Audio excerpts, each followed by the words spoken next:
Hey guys, and welcome back to Organized Christmas. Last week was working on like your calendar and all that stuff, and I had actually already done all this. I actually really didn't have to do anything this week. This next week is me and mine week, which is essentially your master bedroom cleaning. I feel like, especially like if you have kids and all that stuff, your master bedroom can just kind of become like your place that you need to unwind.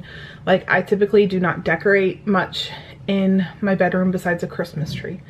I like turning off the lights, reading a book, scrolling on my phone, and having a Christmas tree lit. That's what kind of soothes me over the holiday season. So I do definitely need to really clean out my master bedroom. I want to kind of go through my clothes and clean out those. I just did a purge a while back of some clothing, and I listed a bunch of stuff on Poshmark, so I might lower those prices, and what doesn't sell, just donate.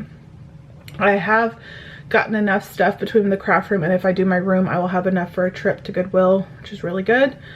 But yeah, so just kind of organize your closet, organize under your bed, do a deep cleaning. If you don't live in Georgia, you can probably switch over your clothing now to more of a winter clothing thing. I leave all of my clothing in my closet. I thankfully have a really big closet, and we just don't have a lot of cold weather here in Georgia, so I don't have a lot of cold weather stuff. I wear black pants to work most days anyways, so the only thing that changes is like my tank tops I cover up with a sweater in the winter, so I don't really have that. But declutter, clean, and organize your master bedroom. Try to have it very empty and just have it be that oasis that you want to do. Decorate it, make it very private and peaceful, maybe add some candles and things like that.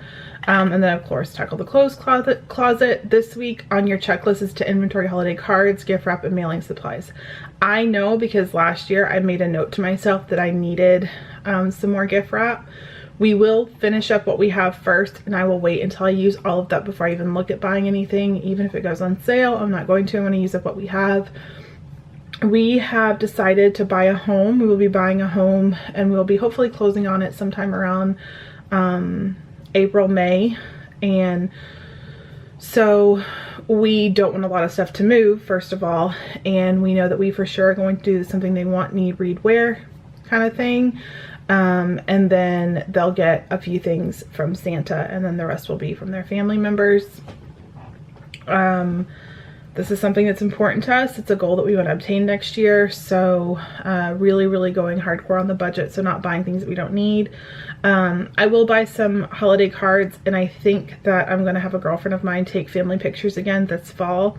And I think I'm just going to buy some pictures and plop one on there. I think it'll be cheaper than me buying ones from Shutterfly, even with like the discounted codes and stuff like that. We'll see, how many cards I need. So on my to-do list this week is to make my list of who I want to send a Christmas card to. And then I do want to go through, and I know I have plenty of gift wrap, but I want to see what I have for boxes, tissue paper, tape, and tags. Dollar Tree has really cheap tags, or Target Dollar Spot, and I just buy a sticker and put it on it. I don't buy bows. I don't buy ribbons. I know those things are beautiful, but it's just not important to me. I used to want it to be, but I don't.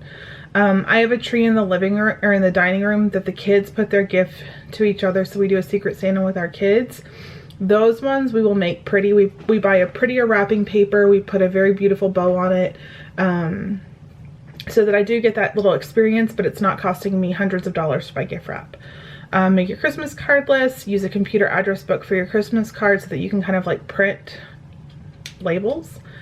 Print address labels for your Christmas cards. Again, you can go and get those pretty cheap. I kind of want to do that anyways, just to have in general.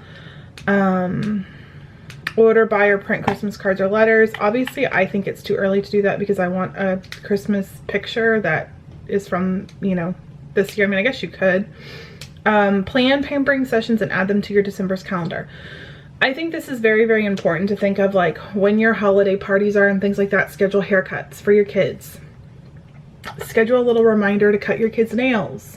Things like that, because you'll get to the party and you're like, oh crap, my kid looks like they're not maintained.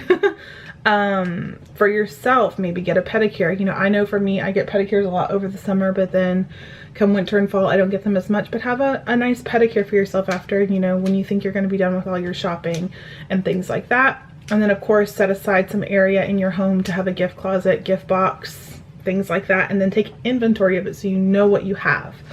I think it's a little bit too early to be wrapping presents right now, but I don't think it's ever too early to start buying presents. I know this week I bought 3 stocking stuffers. Target has kind of been rolling over their stuff, and they had some really cool games that were $1 that I grabbed for my kids' Christmas stockings. It is never too early to start looking.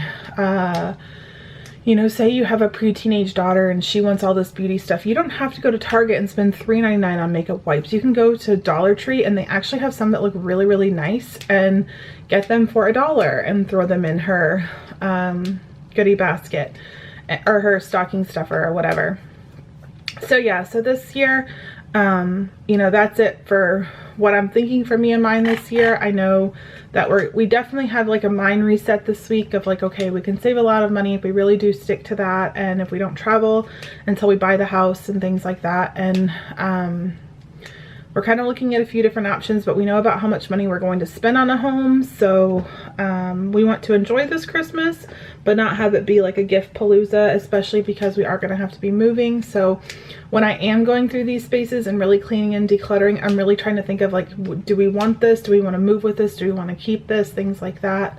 And you know, if you're decluttering, you don't always have to Goodwill it. You know, if things are in good condition, or if it's worth it, try on the marketplace for a little bit. Like, set aside an area in your home, like in your garage or your basement or in your closet or wherever, where you can maybe list some stuff. And I have a rule, like if it doesn't sell within a couple weeks, then I just get rid of it and I Goodwill it and know that I tried. I mean, you can always just kind of put it all together and save it for a garage sale in the spring, but that's just a little bit, you know, too much for me or whatever. So you know, just really think about your holidays. They have a really good article this week saying gift closet guide, get organized for frugal gifts and giving. There are always ways to be affordable. You know, always, like if you have a teenager in your life, go through the Target clearance, and sometimes they have some really good stuff for 70% off. And maybe your niece or cousin or whatever, they don't need to know. I will say also, make sure they're hidden. I saw somebody, she's a YouTuber here. Her daughter found a stash that she had set aside for some LOL dolls, and her daughter found them this week. So, you know, make sure you hide them, because that has happened to me too. Make sure you track them. Sometimes I'll track them and kind of put like a little hint of where they are, because sometimes I hide things from myself. And there's been many years where I find a Christmas present, like when I'm putting away Christmas presents, and I'm like, oh hey, so-and-so, here's a present for you, because I totally forgot. So yeah, so that is this week's Organized Christmas. Next week we are working on, hold on, I just got out of it, Close to Home Week, which will be your children's rooms or bonus rooms or things like that. So thank you guys so much for watching. I hope you're enjoying these videos. If you're getting anything from them, let me know. If you have any tips or tricks or something you do, definitely let me know. I love sharing them. I think people do like reading the comments on these videos. But again, thank you guys so much for watching, and I'll see you guys next week.